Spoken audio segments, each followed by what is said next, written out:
लगभग 7 दिनों से चली आ रही इस जंग में, जिसमें मानवता के 3 से चौथाई हिस्से को खत्म कर दिया गया और इसी जंग के मैदान के बीच एक बच्चा पाया गया जो कि भूख से मरने वाला था, लेकिन उसे बचा लिया गया। लेकिन उसका मन पूरी तरह से टूट चुका था और वो कुछ बोल भी नहीं पा रहा था। फिर ये दोनों लड़कियां इसकी देखभाल करने लगी और इसे बोलना भी सिखाने लगी, जैसे इनका एक खुद का बच्चा हो। और आखिरकार जब उसने बोलना सीखा तो इस लड़की ने अपना नाम इसे लेडिया बताया, तो इस लड़के ने भी उसे दोहराया और फिर ये सुनकर ये दोनों बहुत खुश हुए। लेकिन जब कैरल ने उसका नाम पूछने को कहा, उसने उसे गूंगी गुलाबी कहा, जिससे लेडिया हंस पड़ी और बोली कि तुमने इसे बिल्कुल सही पहचाना। और इन दोनों ने पहली बार उसे यहाँ आने के बाद मुस्कुराते हुए देखा और लेडिया सोचती है कि उनका समय बहुत जल्द खत्म होने वाला है, क्योंकि जर्नलों ने सैनिकों के बीच में बच्चे को रहने की अनुमति नहीं दी थी। लेकिन जब कैरल को पता चला तो वो चिल्लाने लगी और बोलने लगी कि वो एक बच्चे को खिला सकती है। लेकिन जब जर्नलों ने लेडिया से पूछा कि वो उसके साथ क्या करना चाहती है, तो उसने देखा कि रे उसकी बातें छुप के सुन रहा था, इसलिए उसने उससे ही तय करने दिया कि वो क्या करना चाहता है। और रे ने उसका हाथ पकड़ा और उसे बताया कि वो उसके साथ ही रहना चाहता है। और उन शब्दों को सुनकर लेडिया ने उसे गोद ले लिया और उसे अपनी कुछ पावर्स भी दे दी। और इस पावर से वो अगले 6 सालों तक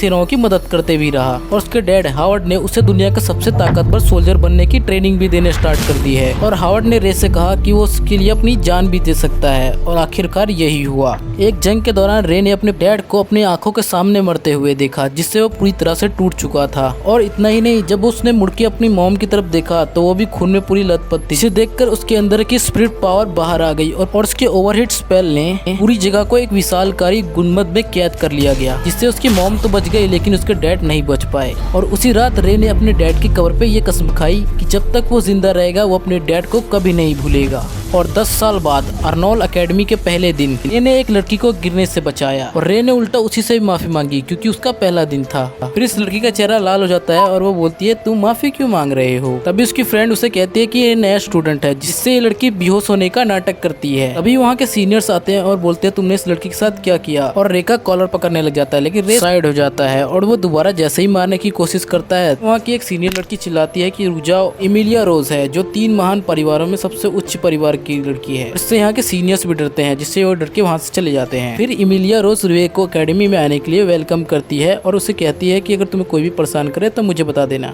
और फिर पहली क्लास में एल रे पर बहुत ज्यादा ही गुस्सा कर रहा था। रे उन सबको इग्नोर करते हुए अपने युद्ध की बातें सोचने लगता है। फिर रे की टीचर रे के ऊपर चौक फेंकती है, जिसे रे पकड़ लेता है और वो टूट जाता है। और उसकी टीचर उसे क्लास पे ध्यान देने के लिए कहती है और उन्हें समझाया कि दुनिया में जादूगर को 5 श्रेणियों में बांटा गया है। हालांकि केवल 7 महान जादूगर ही इसी भी समय शामिल होते हैं, लेकिन उन सभी में से एक सबसे मजबूत एलिमेंटल वॉर का नायक आइस ब्लेड सॉर्सरर पूरे इंस्टेंट कॉर्नर को वहाँ से हराने के बाद गायब हो गया। तभी एल खड़ा होता है और टीचर सवाल करता है कि जब सब महान जादूगर बनने की कोशिश कर रहे हैं तो ये फर्स्ट ईयर का स्टूडेंट यहाँ पे क्या कर रहा है? एल की बात सुनकर टीचर ने ये कहा, केवल वही लोग जो परीक्षा पास कर चुके हैं वही भाग ले सकते हैं, वो कितने भी नीची क्लास का क्यों ना हो।